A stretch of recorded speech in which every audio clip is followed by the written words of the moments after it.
वक्फ संशोधन बिल को लेकर विरोध को लेकर all India personal law board ने दिल्ली के जंतर मंतर पर एक बड़ी रैली की। लेकिन इस रैली से विपक्ष की जो बड़ी पार्टियां हैं उन्होंने दूरी बना ली। यानी कि सीधे सीधे विपक्ष का कोई भी बड़ा नेता इस रैली में नहीं गया।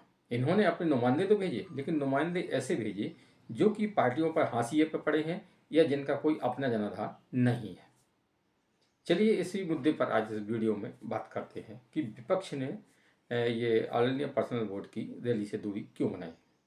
आपसे वही छोटा सा निवेदन है कि चैनल को सब्सक्राइब कर बेल आइकन प्रेस करें, वीडियो को लाइक एवं शेयर अवश्य करें और कमेंट्स बॉक्स में अपनी राय भी जरूर दें।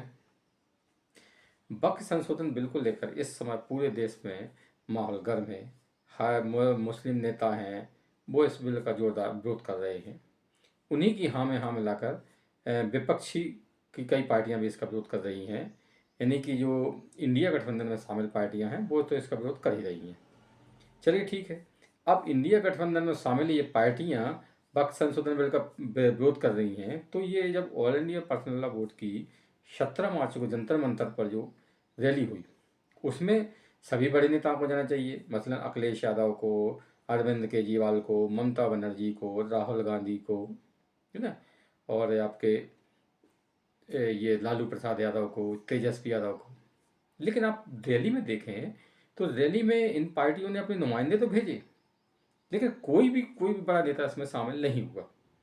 ममता बनर्जी भी नहीं गई, लालू भी नहीं गए, अखिलेश भी नहीं गए, राम गोपाल भी नहीं गए। यानी कि कोई भी विपक्ष का बड़ा नेता इसमें शामिल नहीं हुआ। सबने अपने में मुस्लिम सांसदों को भेज दिया। तो ऐसा क्यों हुआ? विपक्ष के बड़े नेताओं ने इस रैली से दूरी क्यों बनाई? तो इसकी एक बड़ी वजह है कि अगर आप 20 साल पहले ये हुआ होता, मान के चलो कल्पना करो कि 20 साल पहले अगर बक्सर संशोधन बिल आया होता तो सभी मुस्लिम नेता, विपक्ष के बड़े नेता हैं भाजपा को छोड़कर, सभी वहाँ पर खड़े होते थे, अपनी छाती ठोक रहे होते हैं और हाय दुहाई दे रहे होते। लेकिन आज देश का माहौल बदल गया है। अब मुस्लिम वोटों के साथ में हिंदू वोट भी में भी एक हो गया है, यानी एकता आ गई है। अगर ये बड़े नेता सीधे सीधे इस रैली में जाते तो हो सकता है इनसे हिंदू वोट छिटक जाता।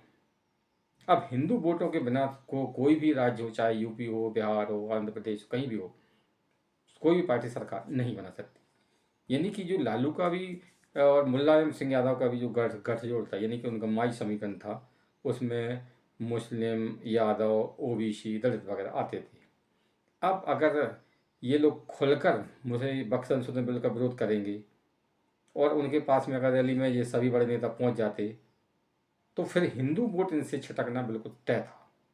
यानी कि एक तरफ इनके पास कुआ है, दूसरी तरफ ही खाई है। तो इन्होंने बीच का रास्ता निकाला। बीच का रास्ता इन्होंने ये निकाला कि अपने अपने नुमाइंदे भेज दिए और अधिकतर लोगों ने मुस्लिम सांसद भेज दिए।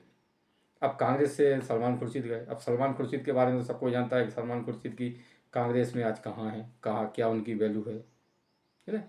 लालू प्रसाद ने भी भेज दिए। लालू प्रसाद चाहते तो अपने बेटे को भेज सकते थे, अपनी पत्नी राबड़ी देवी को भेज सकते थे, लेकिन नहीं, क्योंकि इन्हें इस बात का डर है कि अगर हम खुलकर मुसलमानों के पक्ष में खड़े हो गए तो फिर हम विधानसभा चुनाव में किसी भी हालत में नहीं जीत सकते, क्योंकि हिंदू वोट भी सीधा सीधा एनडीए के पक्ष में, यानी भाजपा के खाते में चला जाएगा, फिर वो चाहे ओबीसी हो या फिर यादव।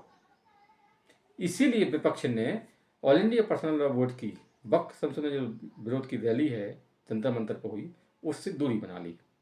तो अब देश के माहौल में हिंदुओं की भी अहमियत बढ़ गई है। अगर 20 साल पहले अगर यही मसला होता तो कोई भी हिंदुओं की परवाह नहीं करता और दनादन साहब मुस्लिमों के पक्ष में खोल कर खड़े हो जाते। अब तो हालत यहाँ तक हो गई है कि इख्तियार की पार्टियों में भी सेकुलर दलों कहने वाले अपने आप को नेता भी छिप छिप कर जाते हैं, टोपी लगाने से भी आनाकानी करते हैं। अब एक बिहार का उदाहरण देख लीजिए। बिहार में अभी ताज़ा ताज़ा मतलब हाल में ही अपनी पार्टी बनाने वाले प्रशांत किशोर यादव एक इख्तियार पार्टी में गए और वहाँ पर टीका लगाकर पहुँच गए।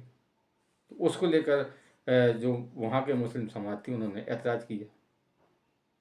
तो इससे ही ये बात डर समझ में आता है सेकुलर नेताओं का कि उन्हें डर है कि अगर हम वहाँ इफ्तार पार्टी में गए, टोपी लगा ली, है ना, और तो इससे संदेश ही जाएगा कि ये हिंदू विरोधी हैं, इसलिए भाई साहब टीका लगा कर भी पहुंच गए और टोपी भी पहन ली, यानी कि दोनों ही हिंदू और मुस्लिम दोनों को ही ये लोग बरगला रहे हैं। लेकिन अब ये इनका ये पैतरा अब चलने वाला नहीं है।